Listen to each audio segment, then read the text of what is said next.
I don't think that's an easy explanation for why Trucy wouldn't want to be, or at least see her mom. Just because that she got divorced didn't want anything to do with Trucy. That's pretty fucked up. I'm not saying it's not possible. Just saying that's pretty fucked up and kind of doubtful. Anyway, April 19th, 11:37 a.m. District Court, courtroom number 7. Court is now back in session. During our recess, a bullet was found in and dug out from the clown's head. Well, this is news. And the rifling marks? There wasn't any time to do a detailed analysis, though they did find that the weapon type matches the murder weapon. Well, that's not very conclusive, is it? Which is why I'm about to call my very decisive witness. Your decisive witness? How many times have I heard those words? Though they often turn out to be far less decisive than you think. Oh, don't worry on my account. I'm quite confident this witness will do the job. After all, he is intimately acquainted with the players in our little production, being the other half of the troupe Gramarye's famous duo, Zack and Valent. Valent Gramarye. So, we get to meet the great Magnafy's other disciple. Son of a bitch. Alright. Perhaps we'll start by asking your name and occupation. Valent Gramarye, magician. You're the decisive witness, are you? You can prove off your fellow student, your partner's guilt. Fate, the grand illusion filled with traps and tricks. Wait, the shooting took place in that hospital after 11 o'clock at night. If you're a witness, does that mean you were there that late? If one were to deduce this logically, the conclusion is yes. Okay. I always get the characters, don't I? The music kicks in again. The mustache really adds some years to him. It really does, because he looks exactly the same minus the mustache. I have an interesting fact for you. You see, several days before the crime, my witness received this. That looks very familiar. Wait. That's the same letter Zack Gramarye received. Yes, or perhaps I should say, ta-da! That stance, though. Order, order, order. And what does it say? Surely not the same thing.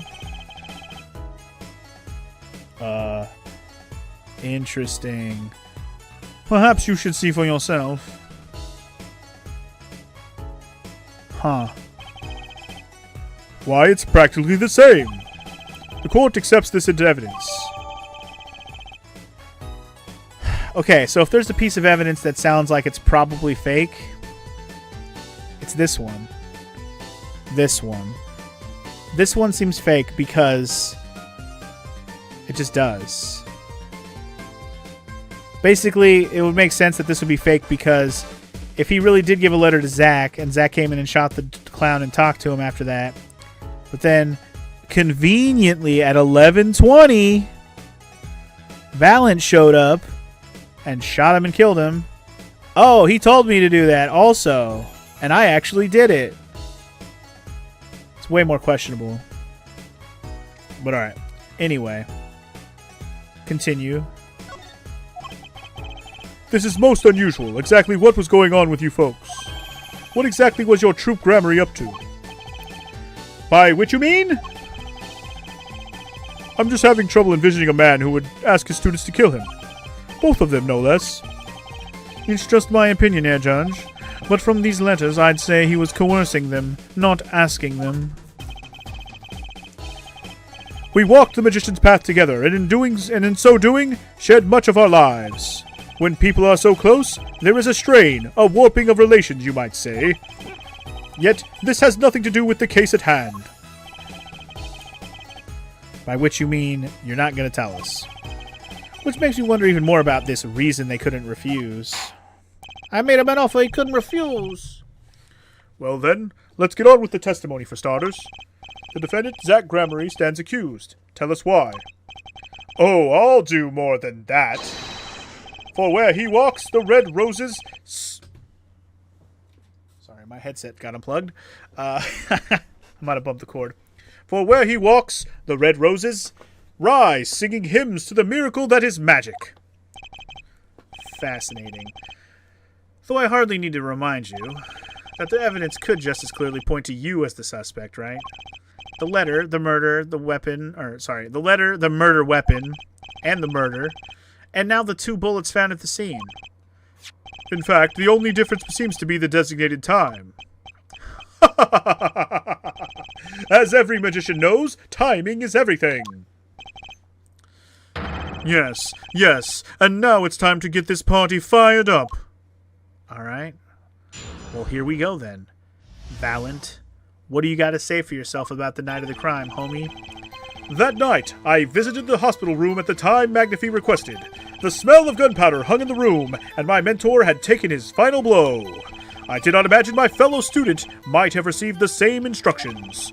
Yet a deal with the dead is still a deal. Death's sweet kiss I gave to the clown. Then I informed the doctor and the police. Okay. So you were the one who reported the crime. Indeed, I would think. This fact alone would clear my name of suspicion. Let's not jump to conclusions now. Yes, the cross-examination generally comes before the conclusions in this court. But if your testimony proves to be true, then the defendant, Zach Gramery, is guilty. And if it wasn't Zach Gramery, then the killer was you, Valent. Dun dun dun. And no disappearing act will get you out of that, bitch. Oh boy. Alright, so let's start pressing on it. He visited the hospital room at the time, which, according to the letter, was 11:20 p.m. Indeed. In magic, timing is everything.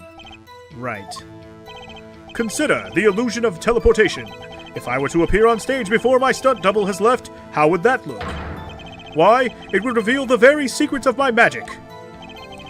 Now that you revealed the very secrets of your magic for all of us, let's move on. You went at the designated time, and what did you see? Smell of gunpowder hung in the room, and my mentor had taken his final bow. So, you weren't worried for your own safety at all? I mean, you smelled gunpowder, yes? What if the shooter was still nearby? I did not consider this, to be honest. It is forbidden for a magician to have a good imagination. Really? Isn't magic all about illusions and imagination, though? How about this? You were the shooter, which is why you weren't afraid. Now, you are the one imagining. It is forbidden for a lawyer to have a good imagination. Wow. The witness will refrain from pausing so suspiciously before responding. My forbidden imagination is starting to imagine things. Wow. Stop hesitating. It's too obvious that you're lying. Anyway, press some more. Which brings us back to this reason neither of you could refuse. So it does, and my partner, he did not refuse. But Magnify wrote the same thing to you. Why could you refuse if Zach couldn't? Because I have a will of steel, of course. I also did this trick where I bend steel bars, so perhaps steel isn't all that strong. So which is it? Mind if I continue? I mean, by all means, sir. It's that sweet kiss I gave to the clown. There were 2 bullet holes at the scene. One in the victim and one in the clown. You're saying the one who shot the clown was you? No doubt my partner Zach has said much of the same thing. Yeah, because whoever didn't shoot the clown committed the murder. I'd better dig around here a bit more and see what I turn up. Mr. Valent, let me ask you about something else concerning the crime scene. Namely, the number of pistols? I think that's a good question. How many pistols were there when you entered the room? By which you mean what, precisely? 2 pistols were used in the Zach and Valent quick draw shoot 'em, right? Correct? One for each of you. You are well informed, yet only one of my old friends sat in the hospital room that night. What did Zach tell me back in the lobby? There were 2. Of course, I had no intention of shooting my mentor.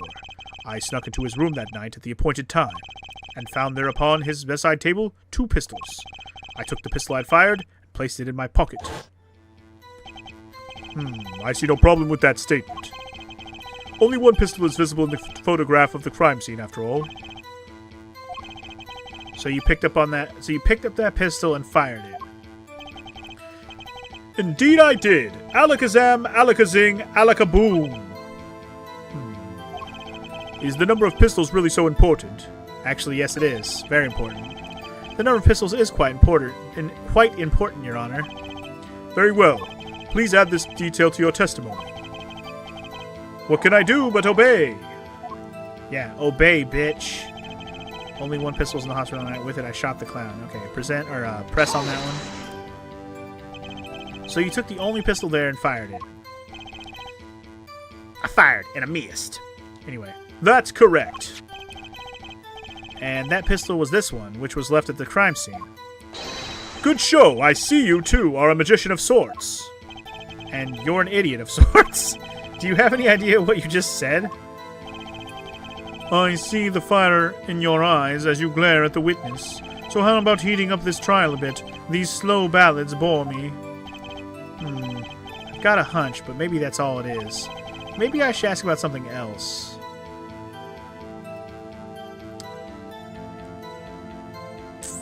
The bullet in the pistol? In order to shoot a pistol, you need a bullet. Where was the bullet? I entered the room and took the pistol in my hand. The bullet was already loaded, ready to fire at any time. A magician is always prepared, you see. Prepared for... One never knows when a miracle will be called for. A magician always has 7 doves in his pocket and a white rabbit up each sleeve. Clearly, we're dealing with professionals here. Is this bullet that was loaded in the pistol really so important? Not really. Actually, let me ask about something else. Very well. The witness may continue with the testimony. What can I do but obey? Inform the doctor and the police. Okay, let's press on that one. So you informed the police. What did you do then? What do you suppose I did?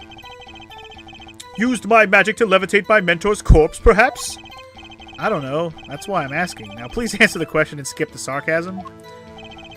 After I made my report, I called the doctor, and we returned to the room.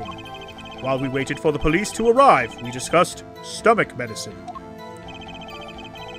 We've confirmed this with the doctor. It all checks out. He praised Mr. Vallon's knowledge of stomach medicine, in fact. Ah, it is an honor I do not deserve, but I accept. Both of McAfee's students received the same letter. Both admit to having gone to the hospital that night. 2 bullets were fired, and one of them killed McAfee. Time to find the cracks in his testimony. Okay, so we already know the bullet that was in McAfee's head matched the pistol that was on the table, which is the one that this dude admitted to shooting. That already makes our case. If we can prove there's another gun, and we already proved that there's another bullet in the bear's head, and the bear, we can prove that it was shot by a similar gun, but not the exact same gun. We haven't proven the exact ballistics yet. The rifling marks. So, okay. Let me push this one again. Took the pistol and fired it.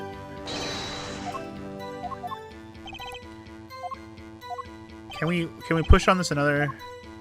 Let's ask about the location. Where exactly was the pistol when you entered the room? Atop a small bedside table it was. As if to say, here I am, take me into your hand and pull my trigger. Shoot him. The victim clearly wanted to be shot. But why? But why? Perhaps he wanted to go out with a bang. Yet we will never hear the truth from his lips, so all we can do is guess. Is the location of the pistol all that important?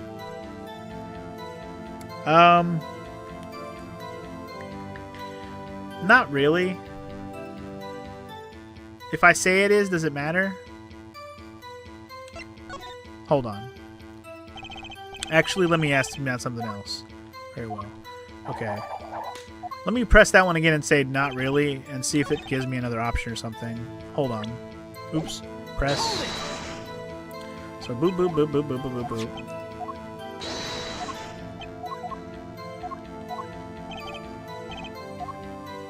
No need. On second thought, let's run with this testimony for a while longer. Okay, so... Never mind. What are my options again? I have the second letter, which I haven't really read it. But to my beloved student Valent, to you I entrust the task of lowering my life's curtain. Come on the 13th, 11:20 p.m. Already a gun with which you will shoot one shot square in the forehead. You cannot refuse, and we both know the reason why.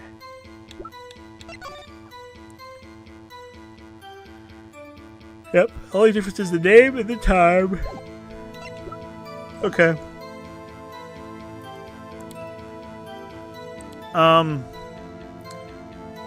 We still haven't proved that the gun. There had to be 2 shots, right?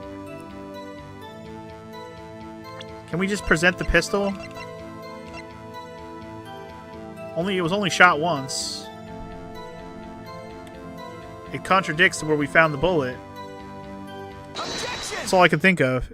It does contradict what he says. According to the defendant Zach Gramarye, when he returned to the room, or when he entered the room, there were 2 pistols on that table. 2? One of those pistols he used to shoot the clown in the forehead. Then he left with it in his pocket. Of course, this is what he would say. Unlike the hapless clown, we must assume our defendant has some brains in his head. Well, what about what Mr. Valent has told us? You see, there's something about his testimony that doesn't make sense. What might that be? I told you I took the pistol that was there and shot the clown. That's your story, at least. Ooh, looking sus, boy. But the rifling marks tell a very different story, Mr. Valent. Recall what Prosecutor Gavin told us. We compared the bullet taken from the victim's skull with the bullet fired from this gun, and the rifling marks on the bullets were a perfect match. See, there you go. Ah! Got-y. Mr. Valent, if you fired this pistol, then you shot the victim in the forehead. I mean, that was really easy to prove. So how are they going to fucking thwart this? Order, order, order! Well, this is all rather sudden. Objection! Yeah, you better object. What have I done? Prosecutor Gavin, I owe the court an apology. Sorry. Sorry for what?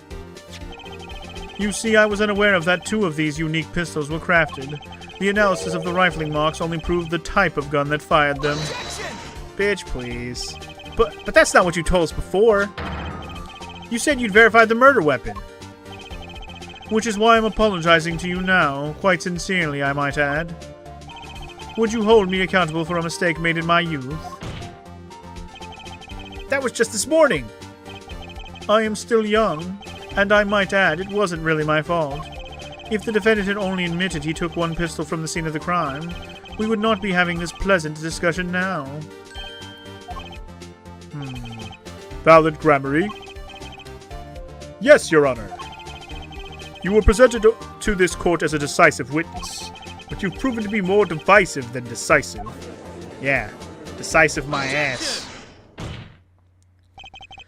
You'll see in time. The testimony so far has merely been a review of the facts. The proof comes next. Care to elaborate, Prosecutor Gavin? When Mr. Valent entered the hospital room, the victim had already been shot. As his next testimony will prove, right, the real fight is about to begin. Bring it, bitch. Very well. The witness will now testify to the court. Help us determine who shot what. Here we go. Let's listen to some bullshit. Alright. Who shot what? What a fucking title. I arrived in the hospital room at the appointed time, which is to say 1:20 p.m. I don't know why I said 1, so I just went with it. Also, this music is classic. I love that they brought back the classic music, man. This is dope. Anyway. I arrived in the hospital room at the appointed time, which is to say 11:20 p.m. After discovering the body, I fulfilled my obligation, then called in the doctor. The doctor examined the body before the police arrived. He was quite clear about the time of death, 11:10 p.m. And the one in the room at that time was my partner, not me. Huh. Those times are rather close, you have to admit. You're talking about an alibi established over a matter of minutes. To use a 10-minute discrepancy as the basis of your alibi is easy to explain in this situation, Air Judge. For example, take our debut hit single, 13 Years Hard Time for Love. Cue to the song, press the play button, and it will play for 2 minutes, 15 seconds. Do it 100 times, the result is the same. Their debut single was only 2 minutes and 15 seconds long? Psh, what a ripoff. Tell that to music artists these days. That's about as long as a regular song is these days. Like a regular radio song. Like, no song nowadays is like more than 3 minutes long. It's very short. Magic is a world of utmost precision. Hocus pocus requires admirable focus. And in the time of death determined by the doctor, there is an incontrovertible truth. Very well. The prosecution warns us that we're dealing with rather precise times, and we can expect the cross-examination to require the same level of precision. I would hope the defense refrains from its customarily broad, sweeping accusations, lest we blur the focus this case so clearly demands. Point taken. Baseless remarks will result in a penalty. Carry on, Mr. Wright. Carry on. Right. So what? I can't press anything anymore? Is that what you're trying to tell me? He arrived at the hospital at 11:037. Oh. I get it. Solid Danganronpa reference. Nice. Yes, I remembered that. 11:037. Alright, sorry. Readjusting in my chair. So wait, I can't press on everything is what you're telling me? Is that what you're telling me right now? I'm going to try one and see what happens. 11:20 p.m. Can you prove that's when you arrived? Alas, such a feat may be beyond even the great Valiant, for there was no one in that room but Magnifi, and he was departed after a fashion. I have here defendant Zach Gramarie's sworn deposition. I snuck into his room that night at the appointed time. It was 10 minutes before I left the room, and the victim was still alive. The time indicated by this letter to Zach was 11:05 p.m. Exactly. Which means the witness could not have entered that room before 11:15, because his partner was still in the middle of this crime. I see. Someone did their arithmetic homework. You see, the defendant himself has corroborated the witness's testimony. Yeah, he learned how to add 10. Huh. Does that all make sense?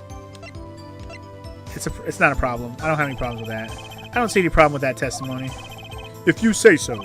Let's continue, shall we? Sometimes the most magical thing of all is the truth. Yeah, I don't know about that. So we get to press all the statements, but we can't press harder on a statement unless we know we have a contradiction. Anyway, after discovering the body, I fulfilled my obligation, then called in the doctor. Okay. You walk in on a murder, and the first thing you do is shoot the clown? The disciple does what the disciple must. My mentor's request, without reason, had caused for me a surfeit of sorrow. For what would I, Valiant, be now without him? May the soul of Magnifi the Great find greater peace above. This I muttered to myself as I pulled that lonely trigger. In any case, I believe this is nothing more than what we have already learned. I'm still waiting for one of those right moments, Heir Attorney. May I remind you that baseless marks of penalties. Proceed with that in mind. Yes, Your Honor. What a pain this is turning out to be. Okay, so this one didn't even have a press further option, so I'm not going to worry about that. Examine the body. Let's press on that. Did the doctor say anything concerning the cause of death? Why, yes. I believe he screamed, "My God, he's been shot in the head!" It doesn't take a doctor to notice that. I probably would have screamed the same thing. And I would have penned the requiem that arose in my soul at that horrid sight. Whatever happened to good old-fashioned investigation? In any case, I believe this is nothing more than what we have already learned. I'm still waiting for one of those right moments, Heir Attorney. Yeah, may I remind you, blah, blah, blah. We know. Yes, Your Honor. What a pain. What a pain. Quite clear about the time of death, 11:10 p.m. All we have is a window for the cause of death time. Anyway, okay. I don't think I'm stepping out on a limb to say I have some doubts about this. How could the doctor be so precise with the time? We do usually get only an estimated time of death, true. I'm not sure I've heard of verified time of death. Magic revels in making the complex appear simple, but reality is the opposite. What appears complex in this case is a simple matter of subtraction. I see another person has done their arithmetic homework. The point here is the IV the victim was taking. That's quite visible in the photograph of the scene. Uh-huh. Recall what we heard earlier about the victim, Magnifi Gramarye's schedule. Every night at 11, Magnifi took an IV drip for 30 minutes. I can see the IV bag right there, yes? Now look a little closer. Follow the tube down from the bag to the end. Yeah, it's not attached to anything. Ah, the needle's been removed. And doubtlessly it fell out when he was shot. That would seem to be the case. When the needle comes out, the IV no longer drips. You can just measure the remaining IV liquid. Precisely. The IV liquid functions for purposes as an hourglass of sorts. This is how the doctor determined the time of death. From the amount remaining in the bag, it was determined that the IV had stopped 10 minutes after its administration had begun. Interesting. Well, that just means Gramarye's lying.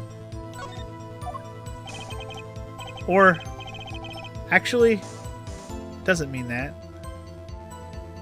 Because Zack said he was there for 10 minutes after he got there. Huh.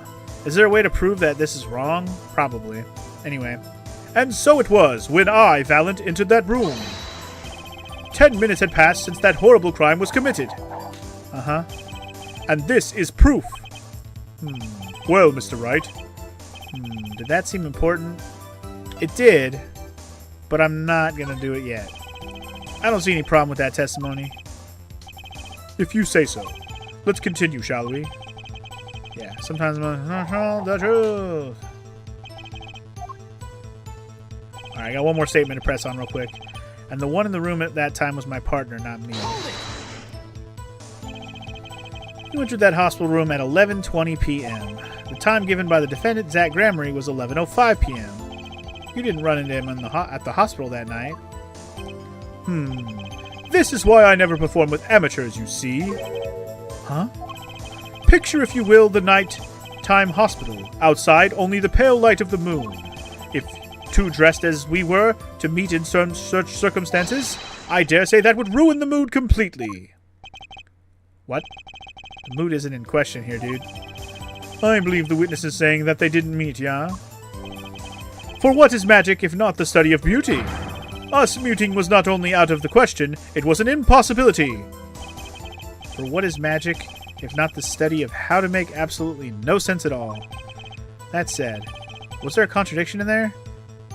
I mean, how is there a chance that you never could have ran into each other? Do I have proof that they should have ran into each other? Because if dude got there...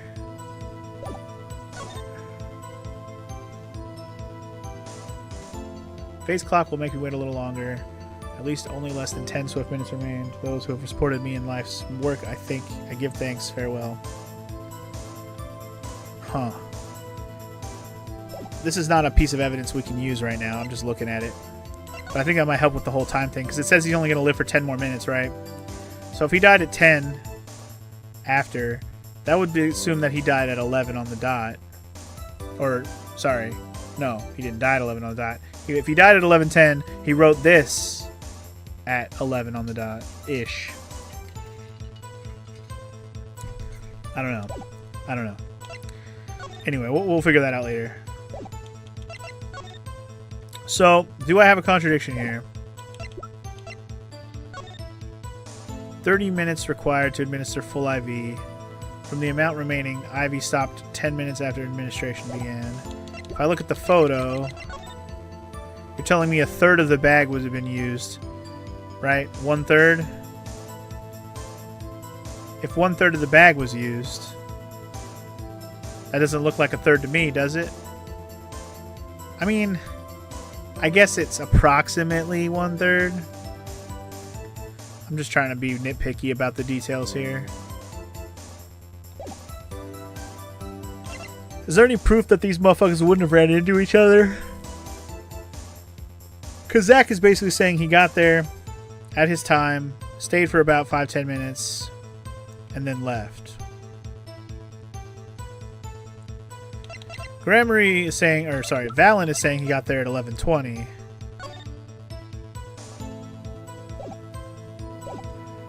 I'm going to say there's a contradiction here, but I don't know what it is.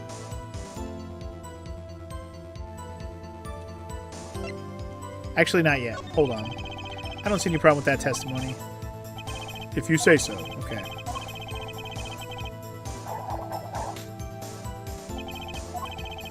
An alibi over a matter of minutes. Precise is right. And pressing with impunity will earn me a nice penalty, too. Better focus on one thing. This time of death.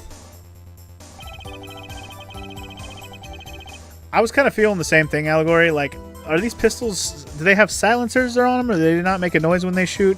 Because how did someone not hear 2 gunshots? Like, after the first one, you'd think somebody would be like, what the fuck?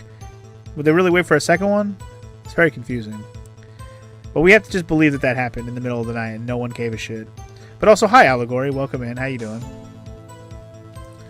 I have to focus on the time of death. Okay, let me look at my evidence one more time. So the time of death is between 11 and 11:30.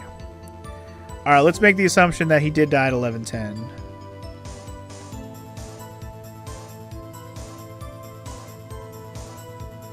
He died at 11:10. He would have been dead for 10 minutes.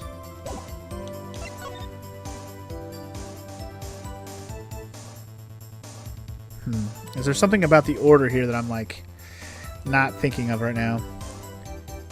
Like, clearly they use soundproofing magic, duh. Because he's a mage, you know, magic, duh. Anyway. Oh. You've been playing 14 today, Allegory? You got your paladin up to level 90? GG. GG. Now you gotta find something else to do? Well. Make one of your other jobs 90. I know you ain't got them all 90 yet.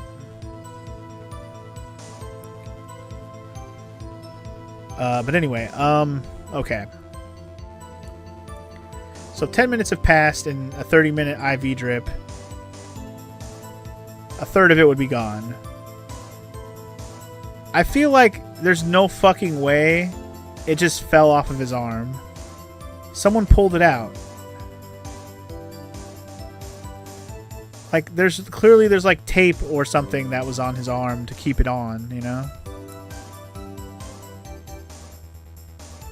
I don't know. That's just sus to me right there. Also, isn't he supposed to take his insulin at some certain time? What time is he supposed to do his insulin? Does it say?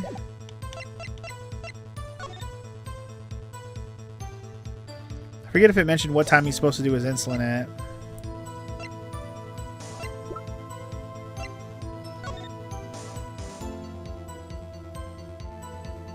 "10 minutes after the administration began." Yeah, he's supposed to do his insulin at 11, right? But we don't have anything that, like, says that number on it. So I can't just be like, yeah, this.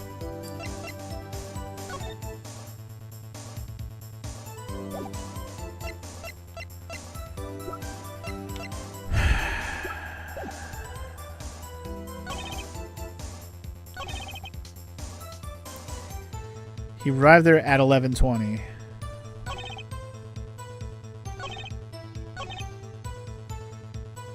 Time of death 11:10. And the one in the room at the time was my partner, not me.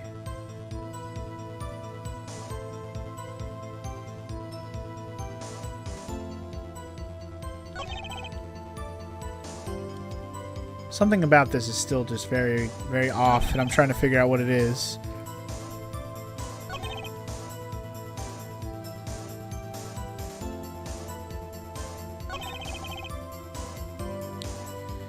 I mean, this part, it should be true. At that time frame, it was the other guy that was in the room. I just wonder if there's a chance that those two could have ran into each other. It feels weird to say that they couldn't have run into each other. They totally could have. But do I have something that proves that they could have run into each other? Like, not necessarily.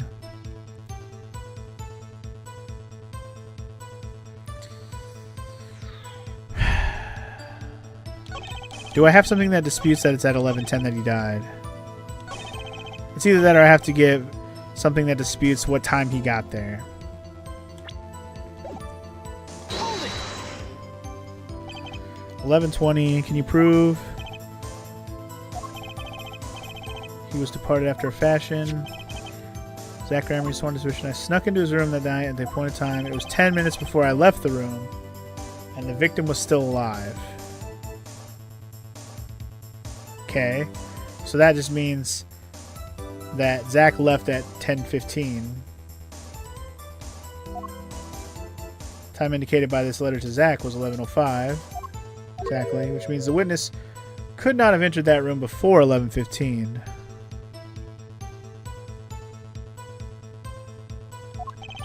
Because his partner was still in the middle of his crime. Uh-huh. Defendant himself has corroborated the witness's testimony.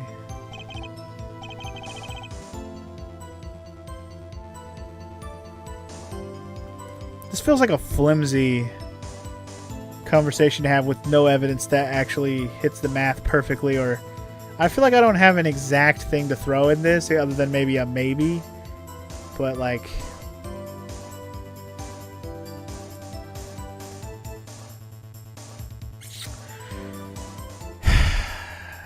I don't know. I'm about to just start trying things and see what happens. I have full health, so why not?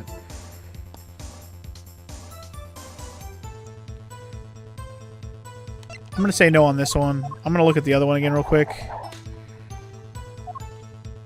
The third one, or the fourth one, that talks about this one. Let me press on this one again. We might be here for a long time. We might. With how I overthink this, we might. Anyway, how can we be precise? We usually only get an estimated time of death. Not sure I've heard of the verified time of death. The invention reveals the making of the complex simple. Complex is in this case a simple matter of subtraction. The point here is the IV the victim was taking. The IV bag functions for our purposes an hourglass. You see the IV needle fell out of the victim's arm the moment he was shot. You could just measure the remaining IV liquid. This is how the doctor determined the time of death. From the amount remaining in the bag, it was determined that the IV had stopped 10 minutes after administration. But wait.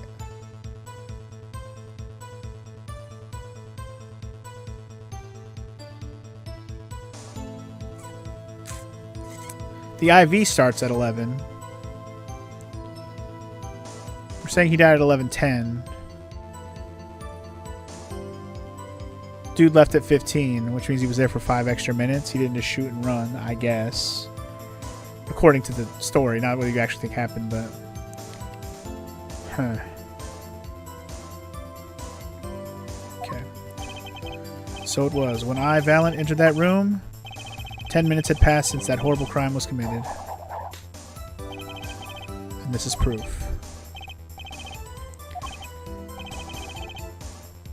I'm just going to say yes. It was very important. Well, seeing how it is the biggest clue we have to the time of death, I'd say it's very important. Agreed. It would be hard to imagine a more precise way to determine the time. Behold the power of arithmetic. Very well. The witness will add this detail to his testimony. Okay. Alright. Sometimes the most magical thing of all is the truth. Okay, so that one was different because it didn't tell me to contradict. It just told me to say if it was important or not. Which it was. It was important.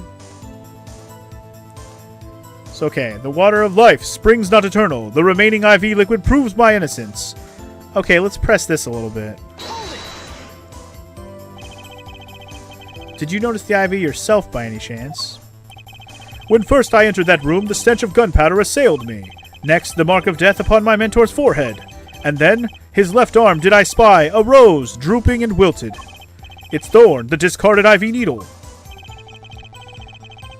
Huh. Knocked from the vein by the force of the shot, luckily for you. If that IV had not been there, why, you might be a suspect. Indubitably so. I might say it's thanks to my lucky color. Your lucky color?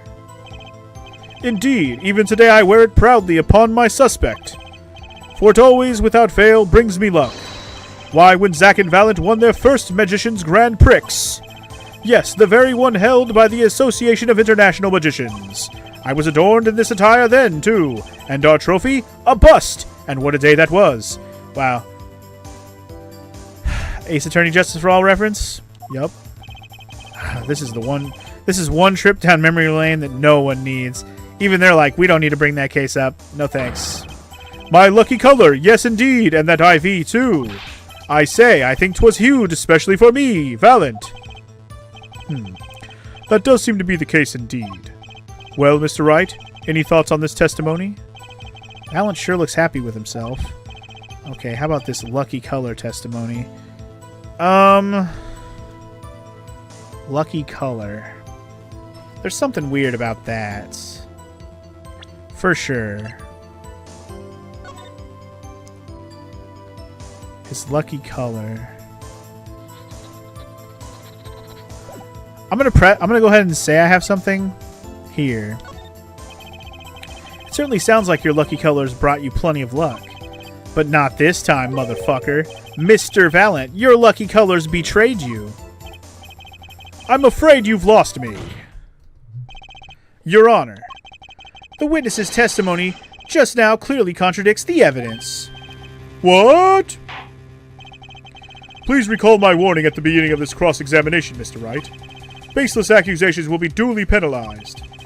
I do hope this latest accusation is well-based. Don't worry, I got all your bases right here, and they belong to us. Very well, let's hear the defense's claim. Where is your evidence that contradicts what Mr. Valiant has told us? What did he say again? I want to read it again. So let me start where I pressed on it. Where I go right here. Did you notice the IV? When I entered the room, the stench of gunpowder, then the death of the forehead, and then his left arm, drooping and wilted. It's Thorn, the discarded IV needle. Okay.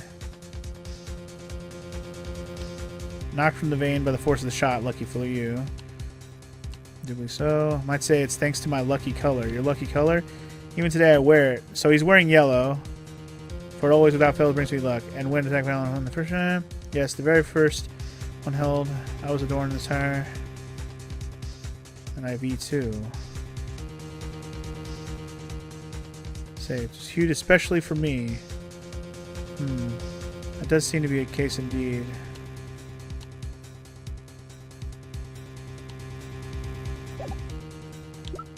I mean, the tape doesn't look very yellow. Is it just the fucking tape on the picture that's not yellow?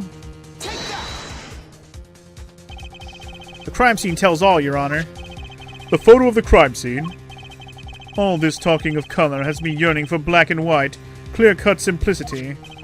Tell us, Wright, just where is the contradiction in this photo?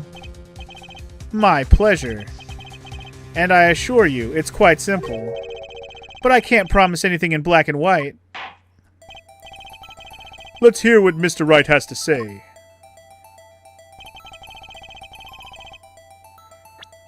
What in this photo contradicts the witness's testimony? Are you guys telling me it's not because it's...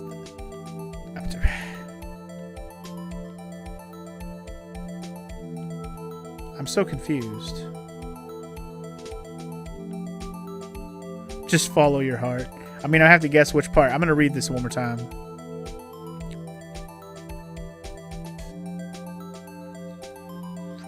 Not from the vein and force of the shot. Lucky for you. I might say it's thanks to my lucky color.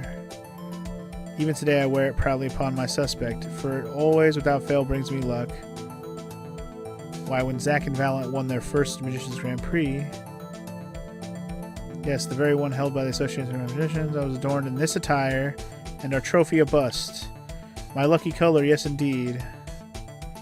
And that IV, too. I say, I think 'twas hued especially for me, Valent. Just for me. And that does not seem to be the case indeed.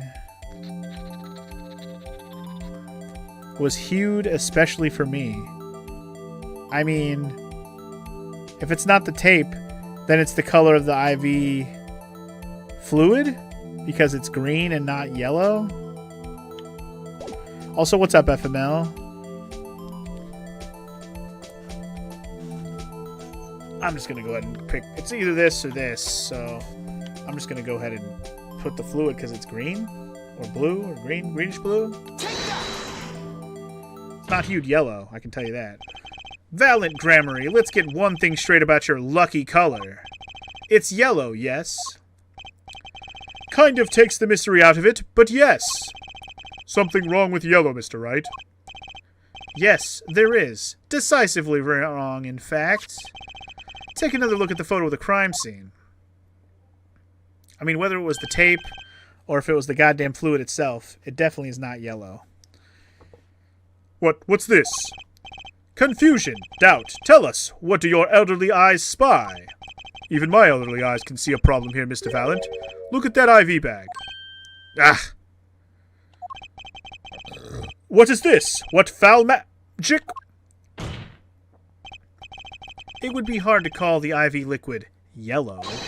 And I'm afraid no magic was involved in taking this photograph, and the taking of this photograph. Alaka no! Wow. There goes all those doves and bunnies he was talking about. Alaka no! I like that. Order! What does this mean? Objection! This is some kind of mistake. Yes, Prosecutor Gavin. Your witness's mistake. The greener they are, the harder they fall. I suppose there's no substitute for experience. Valent Gramarye, as you reminded us several times, your lucky color is yellow, but the IV is clearly not.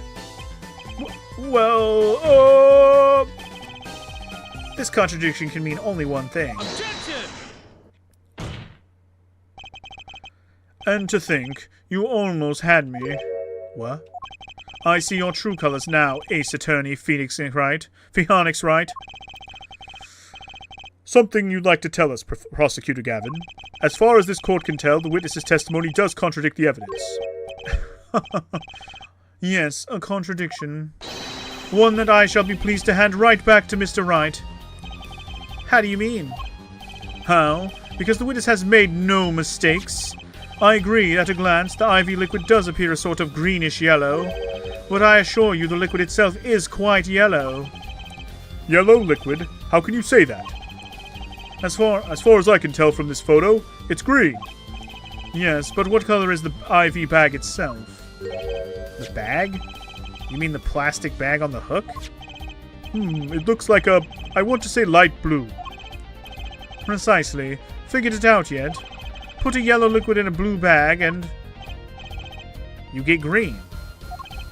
This, incidentally, is the liquid's true color. I see. Your explanation does have the ring of truth to it. Okay. Objection! That doesn't mean shit, bro. As I thought. There's no substitute for experience, Prosecutor Gavin. What? You may tell a good tale, but you've just proven something rather grave. For you, that is. Grave? The liquid in the IV is yellow, yes. But how did this witness know that? It's quite unnatural when you think about it. You did think about it, didn't you? Your Honor, the defense requests an explanation from the witness. At the scene of the crime, the IV liquid appears to be green. So let me ask, how did the witness know the IV liquid was actually yellow? Fuck yeah. This music, though.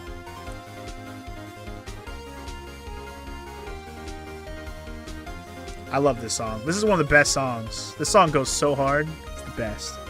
And you can fuck right off, FML.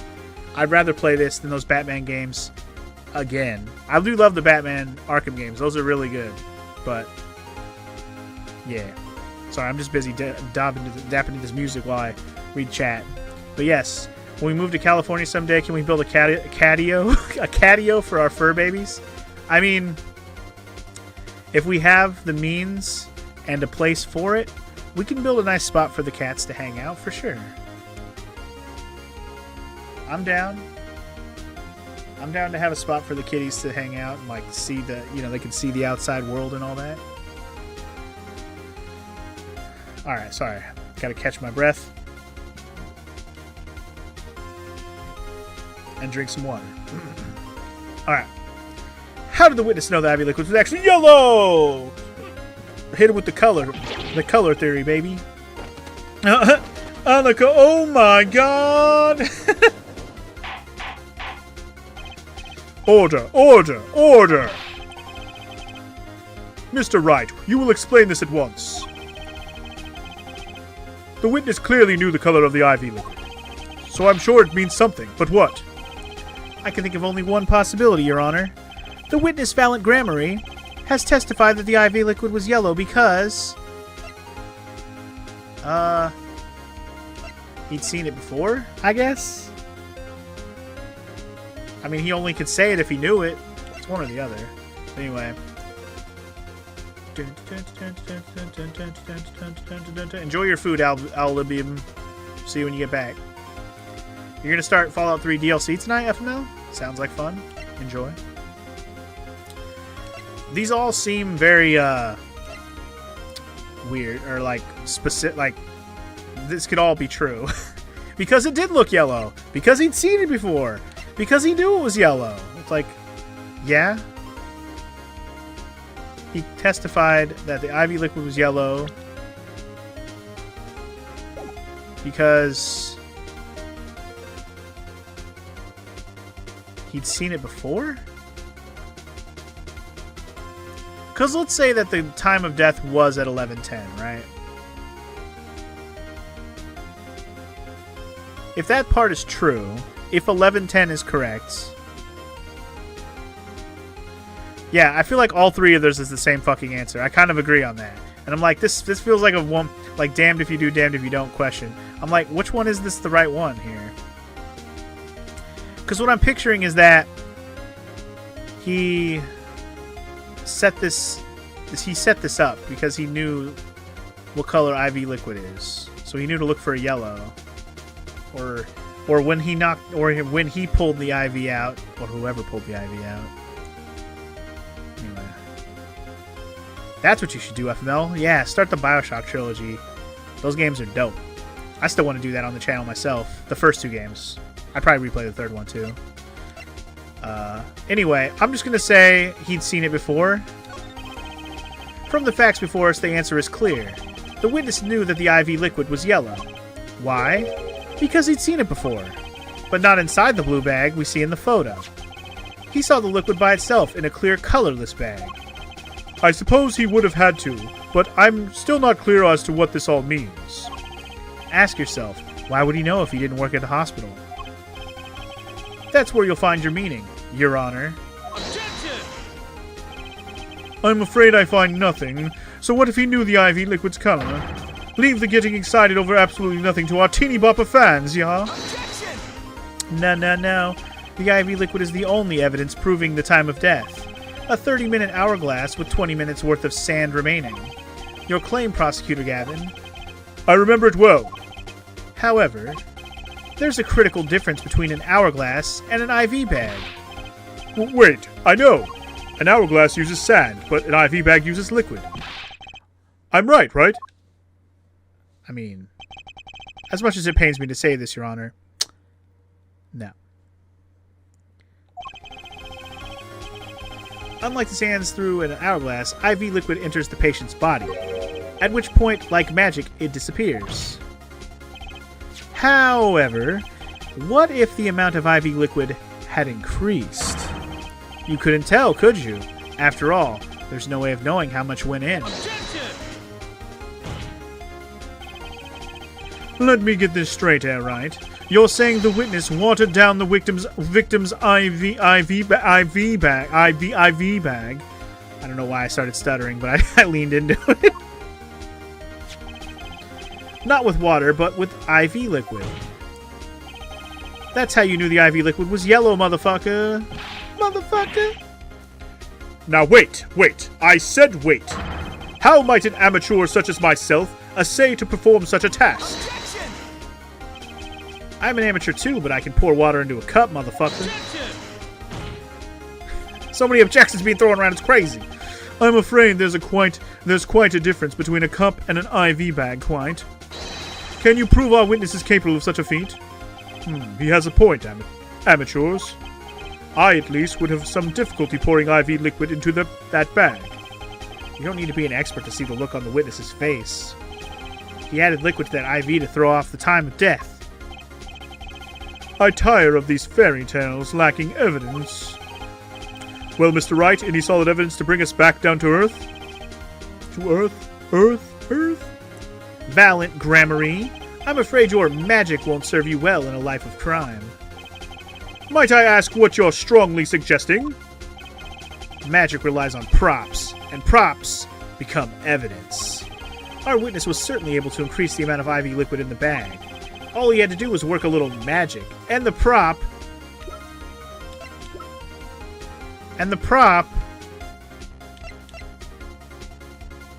was this.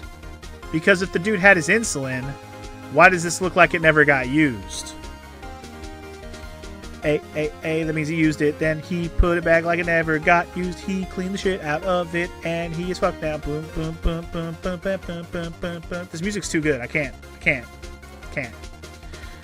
And while I'm sitting here bopping to the music real quick, DJ has told us the origin of the name California for the name of the state. Not a joke, he just wants to tell us a funny story of how California became California. Back in the day, when they were exploring that Mexican peninsula to the south, they thought it was an island and named it after a fictional island from a 16th century novel. The name just stuck even after they realized it wasn't an island. California. Well, okay then. California! There's your name. So just so you guys know, I'm from the island of California. I'm going to say that now.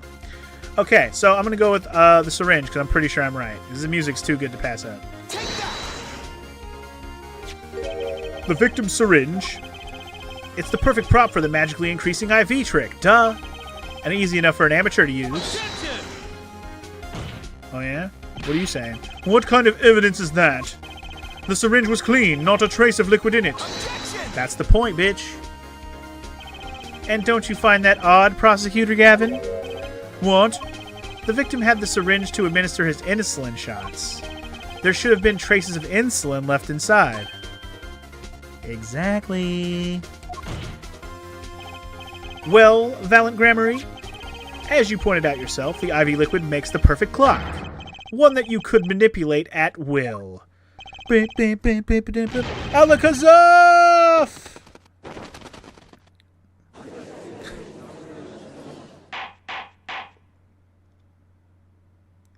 And we're wrecking this fool. How did he get away with it? I still want to know how he's going to get away with this. I do believe, well, with this being his first, that the burden of this trial has been a bit too much to bear for Prosecutor Gavin. So what? Fuck him. Put some more burden on his dumbass shoulders. I'm afraid that while there is no doubt as to the amount of IV liquid in that bag, the time of death cannot be proven. And that brings our trial to a close for today.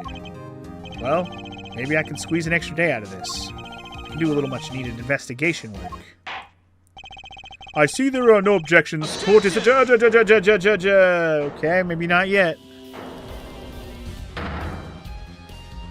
He doesn't want to give up yet. Truly, there's no substitution for experience. Nothing blinds one to the truth so effectively. A word to the wise. Underestimate the young and they'll sweep your feet out from under you. In a way you never ever expected. You see, I know exactly what you're thinking. What's he talking about? You say the witness used the syringe to manipulate the level of the IV liquid. But there's no proof. There's no proof he didn't do it either. Yes, quite true. Huh? He's admitting it? Nor was this witness quite as decisive as I'd hoped. This I admit. After all, why linger in the past when the future holds so much? You have something in mind, Prosecutor Gavin? Proof, Fair Judge. I have another way to prove my case. With evidence, no less. What's this? This is the victim Magnifi Gramarye's diary. Diary? After going into the hospital, Magnifi began writing his memoirs, it seems. The story of his birth, his startling debut, and of meeting his disciples. It seems he intended for the last chapter to end quite appropriately with his death. Wait, that book doesn't say what the reason was, does it? The reason why his disciples couldn't refuse his last request? Sadly, it does not. What's important here is on the last page. Apparently, the victim wrote in his journal that night, even after the IV had begun at 11 p.m. Let's read it, shall we?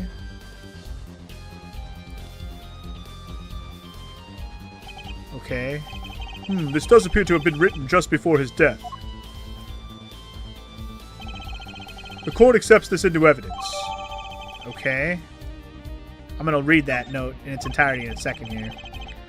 Read the very last part with particular care. This journal may end here, or it may go on, but not long. That depends on his hand.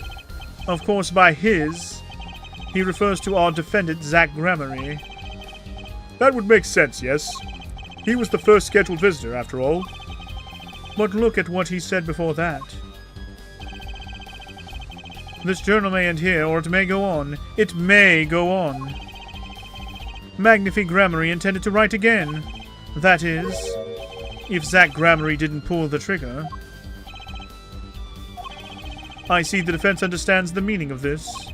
The victim's diary does not go on. It ends. But clearly has a page ripped out. Can we ask about that also? Because Magnifi's life was brought to an end by the defendant, Zach Gramarye. That doesn't prove shit, bro. What the fuck? That is not proof. This is the worst proof I've ever heard in my life. Order, order, order! Prosecutor Gavin! Are you certain that Magnifi Gramarye wrote this? There is no mistaking his handwriting. Well, this does seem to be significant. According to this, Magnifi did intend to continue his diary. Yet, if his diary ended here, which plainly it did, then the one who pulled the trigger was the first visitor, Zach Gramarye. Well, how do you like me now, Airwright? Still too green for your taste, Sure. He's right about the diary being pretty clear. Still, I find it hard to believe that he'd overlook such an obvious problem with his precious evidence. That's what I was thinking. Like, this sounds like it's not helpful for anybody, really. Well, Mr. Wright, the witness's testimony we heard was lacking. But put together with this evidence, it seems quite sufficient for a case. If the diary's accepted like this, the trial's over. Maybe it's time for me to show them something. Yep, I'm gonna show them that last page. I'm left with no choice but to show my own evidence. What? You have some evidence that overturns this diary? It's not too late to rethink this and avoid more embarrassment. Very well, please show us your evidence, Mr. Wright. Incidentally, don't even think of showing us this diary I've shown the court. Now that we've come this far, I hope you have something a little more decisive. Show us evidence that proves the victim continued writing in his diary. Alright, I'd be happy to. The decisive evidence proving that the diary didn't end in this page is... This is pretty obvious, right? But here's my thing. The whole point of this flashback is to know that Phoenix lost, right? He didn't win this case. Because Valent did not get convicted of this. We already know that. So, we already talked about what piece of evidence was forged via the trial we had earlier. This piece of paper is 100% the forged page. It is. Because why is it ripped out, first of all? Because whatever was written here actually was rewritten to say this. To fit the alibi, if you will. And it was given to Phoenix right before the trial, very conveniently, by some unknown person. That's why you know that this is probably where the fakeness comes in. So to present this as proof is presenting false evidence, forged evidence. Thus why Phoenix probably was like, fuck, why did I believe this, you know? But before I do that, I want to read this diary entry real quick. I wanted to actually read this. Can we open it and read it? I wanted to read it. There we go. Tonight's IV is in, maybe the last. I leave the rest to them. The first should come soon. The journal may end here, or it may go on, but not long. That depends on his hand. All that is left to mine is to lay down this pen. Okay. Did he know that Valent would kill him if Zack didn't, basically? Huh? What's this? It looks like a page was ripped out. Well, now, isn't that interesting? Indeed. Indeed it is. Alright, well, let's go ahead and present that page, even though we know it's going to fuck us in the very end. But right now, let's go ahead and present it. Because, well, the reason why I say this isn't helpful is because he wrote that 10 minutes remain. And I feel like that backs up the claim of when he knew he was going to die. But how did he know he was going to die in 10 minutes?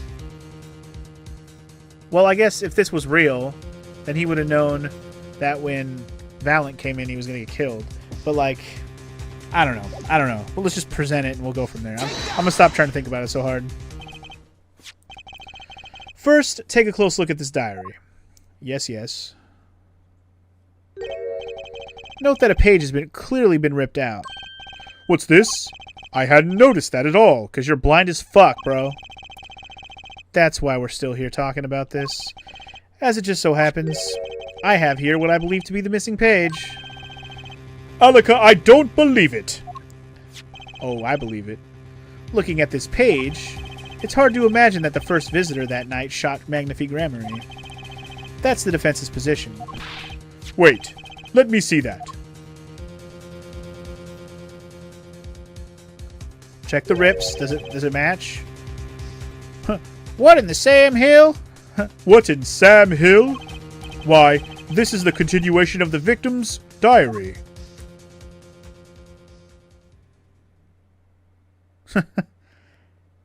It doesn't look like Gavin's too fazed by it.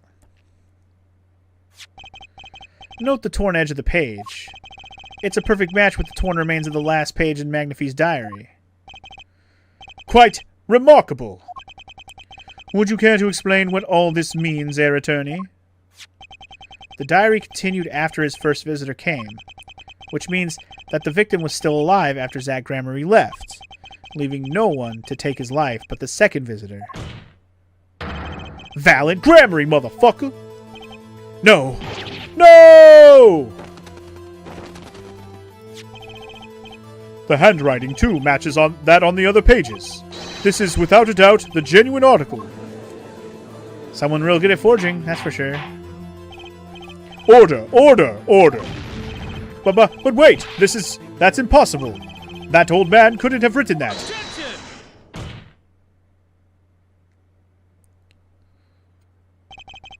Finally.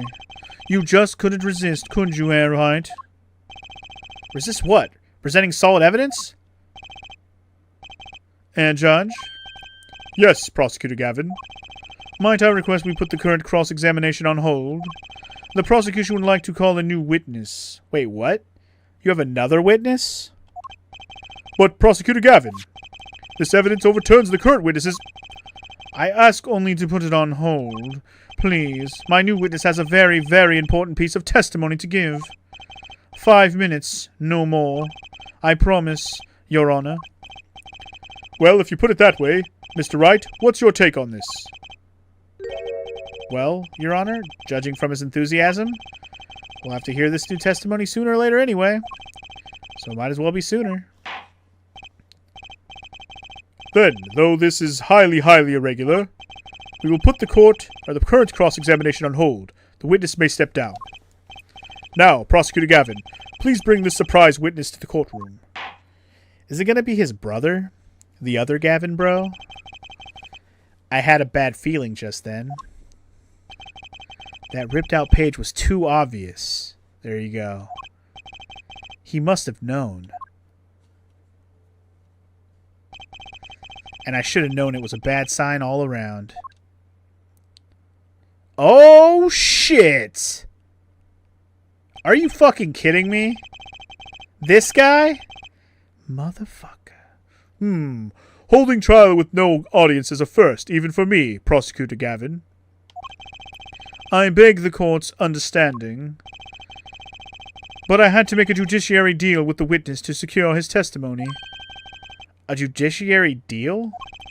The details of his testimony may have some legal ramifications, shall we say. I thought it best to contain the information to this room. Very well. And you are the witness, I gather. So he's just gonna flat out say it's a forgery? This is fucked up. I don't know what to do with this guy's voice, because I didn't think I was gonna have to do his voice. Because he was dead as shit in the future, but in the past he's alive. And still has paint all over his fucking face and body and hair and shit. Like, come on, man. Clean yourself up before you go to court. Seriously. I don't even know what to do with this dude's voice. Is he... I don't even know. His painted on eyes... I don't know. I don't know. I don't know. I don't know.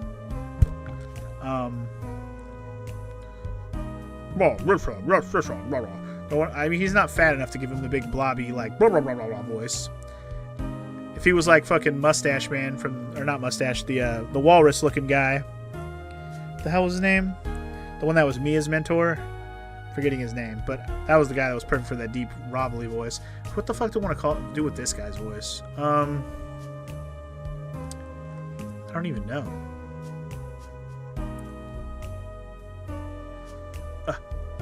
Yes, sir. State your name and occupation for the record. My name's Drew Misham. I'm a painter. A painter? And you are somehow related to this case? No, well, not per se. I have one simple question for this witness. Mr. Misham, was it? Do you know what this is? Oh, yeah. I know it well. How's that possible? Have you seen this diary page somewhere before? Yeah. I mean, I made it. You what? You made it? Yes. You might call it one of my works. The prosecutor's office received a tip-off yesterday. Illegal evidence has been prepared for the trial of Zach Gramarye. Illegal evidence? I initiated an investigation and found this witness. A painter to the world at large. Drew Misham has another side, you might say. He is skilled in making perfect reproductions of certain things. Forgeries, in other words. Forgeries? Well, so we ought to understand that this page here is a fake, prepared by a certain defense attorney. Objection! Hold the fucking phone, bro. Hold it, motherfucker. I didn't prepare this evidence. Objection! The attorney speaks. Something about this page, I presume. But what is he saying? It makes no sense. After all, it was you who presented this evidence to us, Phoenix, right? Bruh. Witness, Mr. Misham, was it? Who requested this forgery? Who was your client? That I don't know. What? Most of my clients prefer to remain anonymous, even to me. I make the items they want and receive my payment. That's the extent of my contact with them. Objection! But there's no proof this is a fake. It's a fake. Huh? To avoid just this sort of problem, I always put a special mark on my works. I can say without a doubt, this is mine. A special mark?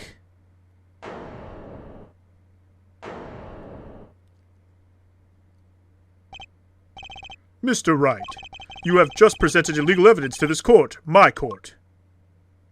Not on purpose. It was careless of me. That's all I can say. Oh, old boy. Here. Old boy.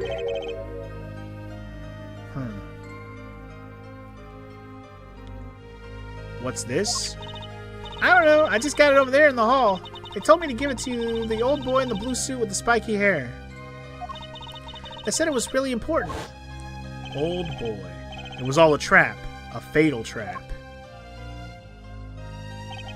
Mr. Wright, Yes? do you have an explanation for yourself? If I did, would the court hear it? Probably not. Forging evidence is a serious crime, and presenting it in court, a serious mistake. A fatal mistake for an attorney. Fatal too, perhaps, for your client, I fear. Tell me, what kind of defendant relies on forged evidence? The answer is quite clear. A guilty one! Objection! Dude. This is so dumb. Anyway, Your Honor, wait. I understand that presenting forged evidence in court is a serious crime, but you cannot hold my client responsible for actions I undertook as an individual. I am sorry, Mr. Wright. Your Honor. Another close call, I dare say. If the prosecutor's office hadn't received that hot tip, everything would have gone the way you wanted it to, yeah? I even gave you a chance. Too bad you decided not to think before embarrassing yourself. I see no need for further discussion on this matter. Special witness dismissed. Okay, bye, guy. Wait, not yet. Mr. Attorney? Yes? Could I ask your name? Phoenix Wright.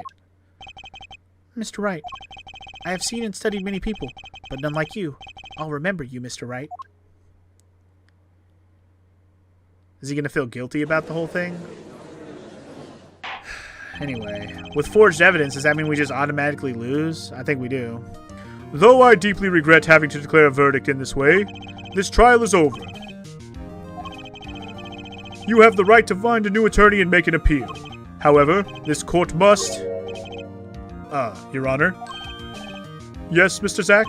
There is one thing I wish to make clear. Today, in this courtroom, you cannot declare me guilty. It is impossible. I'm afraid the defendant is quite mistaken. I most certainly have the authority to declare a verdict on you. Except, tell me, how do you plan on announcing your verdict when your defendant does not exist? Poof, motherfucker! Doesn't exist? What are you talking about? I am talking about this. Poof, motherfucker! Well, now we know why he disappeared, or why, well, yeah, why and how he disappeared. See ya. Mr. Enigmar? The defendant escaped. Find him, quick. Bailiff, close all exits from the building. On the double. He must not be allowed to escape.